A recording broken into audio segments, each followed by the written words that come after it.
Untuk menjaga ketertiban dan keamanan masyarakat di Kota Makassar, terutama jelang Natal dan pergantian tahun, pihak Polrestabes Kota Makassar telah melakukan persiapan pengamanan ekstra, salah satunya mulai menggelar operasi lilin di Jalan Ahmad Yani, Kota Makassar, pada Rabu 14 Desember 2022. Kasih Humas Polrestabes Makassar, AKP Lando KS mengungkapkan pengamanan dilakukan dengan menempatkan personil di rumah-rumah ibadah dan lokasi keramaian pada saat menjelang Natal dan perayaan malam pergantian tahun. Masuki bulan Desember sudah ada yang melaksanakan ibadah keagamaan. Jadi kita tempatkan personil di setiap tempat kegiatan keagamaan.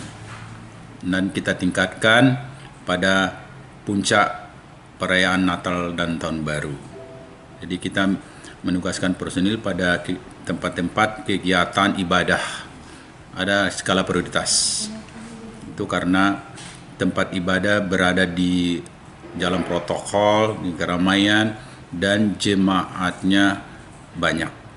Jadi kita skala prioritas menugaskan personil. Bukan berarti yang lain dikesampingkan, tidak. Ini skala prioritas. Pelaksanaan pengamanan akan dilakukan 2 hari menjelang Natal hingga 1 hari usai perayaan Tahun Baru 2023 mendatang. Ilham Syam, Fajar TV dan Fajar Radio melaporkan.